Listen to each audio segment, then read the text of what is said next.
I'm Marilyn. We're on the road. We're in New York.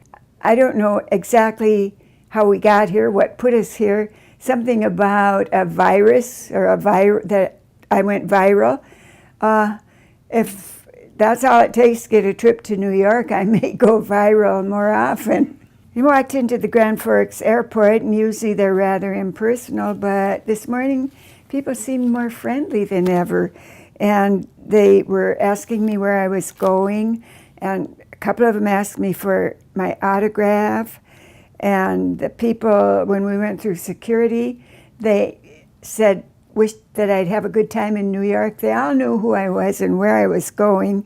I felt kind of like the Queen of Sheba. And I was sitting there thinking about the look of boredom on the faces of some people who work for the airlines. They seem really bored with their jobs. It's very rare you see any of them smile. But I suppose I'd get tired of smiling too if I was in that line of work. So I was so happy to be traveling with a multimedia developer for Forum Communications, because when I stepped off the airplane in Minneapolis, there he was, Marilyn High. I'd never met him. We together found the way to the carts, and the 20 minutes or so I had to get to the flight to New York was, we made it. It wasn't really tough. Actually, it's kind of fun to travel like that. As I stepped out of the LaGuardia Airport, is kind of scroungy looking. It's not new and shiny like the airport in Denver, even like the airport in Minneapolis, but it's busy, and it seems like it's kind of old and it's crowded. And we stepped out in the street, and I said, New York, here we come.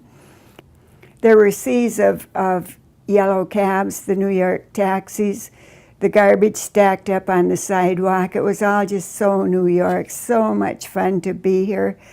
You got to be calm if you're going to be driving in this kind of traffic and with all these kinds of people.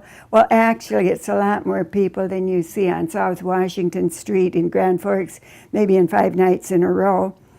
So we'd had the short turnaround time, and we were out on the street again. We were on our way for an interview at the New York Times. The New York Times, so exciting to me.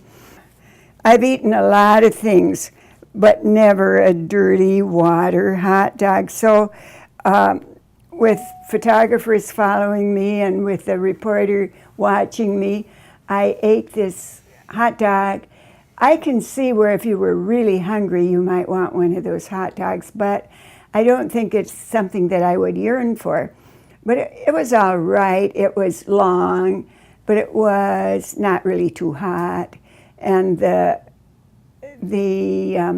onion in kind of a tomato sauce was strange, interesting. Anyway, I chomped down the hot dog with people taking pictures and New Yorkers looking at me. A few of them maybe knew what it was all about. The rest of them probably just thought I was some hayseed from out west someplace. It doesn't really matter what people think, because there's just too much else to think about when you're in New York, because we had a chance to go inside the New York Times. I always thought I'd write for the New York Times, but something happened on the way, and I ended up at the Grand Forks Herald. And I'm not sorry about that. If I had it to do over again, after seeing the New York Times, I would still prefer to work for the Grand Forks Herald, because it's a little more peaceful. We had dinner at the Dovetail in New York. We had a long, leisurely dinner with probably 10 courses, and the courses were minute, but they were perfect. Every single service. All the servings were small. We went away feeling very satisfied, but not stuffed. We certainly weren't going to do anything like take a doggy bag home, because everything was just right. I was saying it was probably the best meal that I've ever had. It will be interesting to see what 3-star restaurant has over a one-star restaurant. Somehow, to me, most restaurants are restaurants.